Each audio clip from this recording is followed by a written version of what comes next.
Bismillahirrahmanirrahim. Assalamualaikum warahmatullahi wabarakatuh. Perkenalkan, saya Dita Mardiata dari HSB semester 4. Di sini saya akan mempresentasikan mengenai Fatwa Dewan Syariah Nasional nomor 11 garis miring DSN strip MUI garis miring 4 Romawi garis miring tahun 2000 tentang kafalah.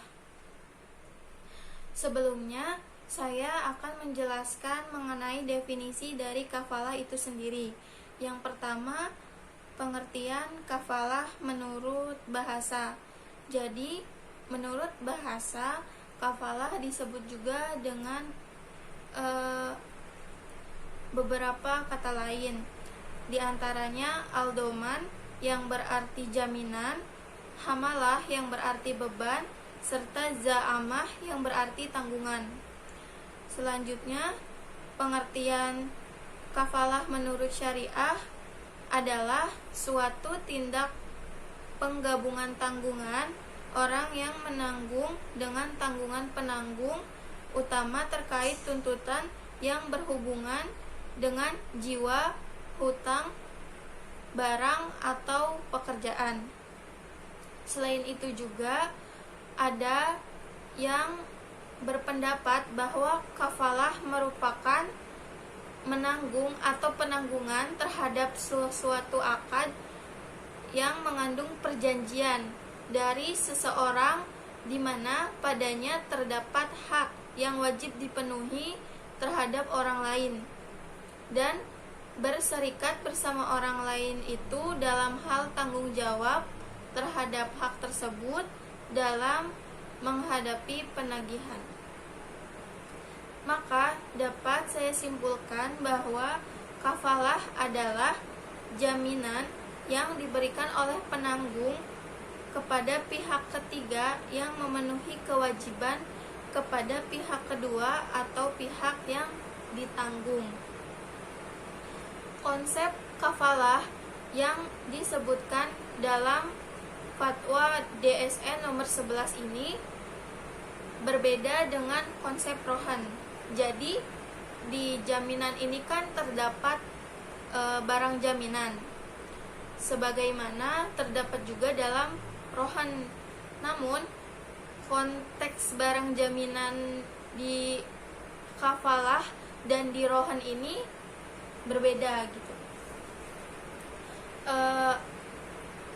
Jadi ulama mazhab fikih pun membolehkan keduanya, membolehkan barang jaminan dalam konteks rohan dan juga dalam konteks kafalah. Secara teknis, akad kafalah ini merupakan perjanjian antara dua orang di mana ada yang bertugas sebagai penjamin atau disebut kafil dan pihak kedua sebagai yang terjamin dan juga pihak ketiga sebagai pihak yang menghutangi gitu.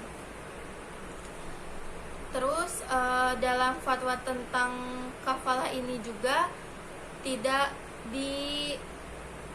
disalahkan gitu, maksudnya terdapat pembolehan adanya ujroh terhadap pihak yang menjamin gitu. Jadi si pihak yang berkedudukan sebagai penjamin berhak mendapatkan ujroh dari yang dia lakukan terhadap pihak yang dijamin gitu. Selain itu, Fatwa DSN nomor 11 ini juga diperkuat dengan adanya firman Allah mengenai kafalah, yaitu terdapat dalam Quran surat Yusuf ayat 72 yang bunyinya Bismillahirrahmanirrahim.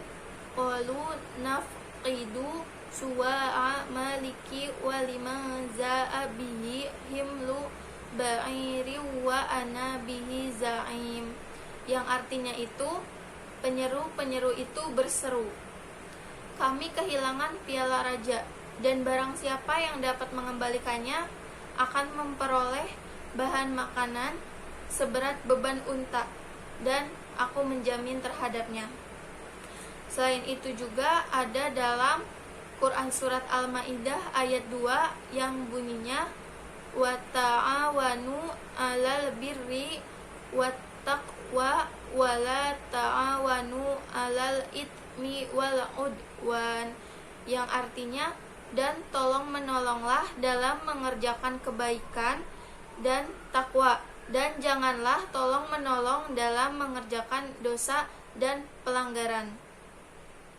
Selain itu, fatwa ini juga diperkuat dengan hadis Nabi yang diriwayatkan oleh Imam Bukhari, yang isinya adalah telah dihadapkan kepada Rasulullah pada saat itu 2 orang jenazah. Yang seorang laki-laki untuk disolatkan, jenazah untuk disolatkan oleh Rasulullah, ya. Terus Rasulullah bertanya untuk jenazah yang pertama, apakah jenazah ini mempunyai hutang? Lalu sahabat menjawab, tidak ya Rasulullah. Maka Rasulullah pun mau mensalatkannya. Kemudian untuk jenazah yang kedua, Rasulullah kembali bertanya, apakah ia mempunyai hutang? Kemudian sahabat menjawab, ya, dia mempunyai hutang ya Rasulullah. Akhirnya Rasulullah berkata, salatkanlah temanmu itu. Beliau sendiri tidak mau mensalatkannya. Lalu ada seorang sahabat, Abu Qatadah, berkata, saya menjamin utangnya ya Rasulullah. Maka setelah itu Rasulullah baru mau mensalatkan jenazah tersebut. Selanjutnya itu ada contoh dari kafalah. Yang pertama itu contoh umumnya, misalnya si A menjamin mengembalikan barang yang dipinjam oleh si B kepada si C. Apabila si B tidak mengembalikan barangnya kepada si C pada jangka waktu yang ditentukan, maka A wajib mengembalikannya kepada si C. Jadi si A ini kan bertindak sebagai penjaminnya pihak B. Jadi jika si B melanggar sesuatu yang sudah dijanjikan dalam penjaminan tersebut, maka si A sebagai penjamin berhak untuk mengambil barang yang dipinjam si B untuk dikembalikan kepada si C. Nah, selain itu ada juga contoh implementasi kafalah ini sendiri dalam sistem perbankan. Salah satunya itu dalam dengan adanya kartu kredit di bank gitu. Jadi bank menjamin nasabahnya untuk belanja tanpa uang cash kepada pihak ketiga. Pihak ketiga ini contohnya kayak supermarket, toko, dan lain-lain itu. Dan karena penjamin itu, maka bank selaku penjamin dapat mengenakan ujroh kepada nasabahnya. Jadi kayak di kartu kredit itu kan ada keuntungan yang diambil oleh bank gitu. Dan akhirnya fatwa DSN nomor 11 _DSN MUI _4 Romawi tahun 2000 tentang kafalah ini ditetapkan di Jakarta tanggal 8 Muharram tahun 1420 Hijriah atau 13 April 2000 Masehi. Sekian presentasi dari saya, kurang lebihnya mohon maaf. Billahi taufiq wal hidayah. Wassalamualaikum warahmatullahi wabarakatuh.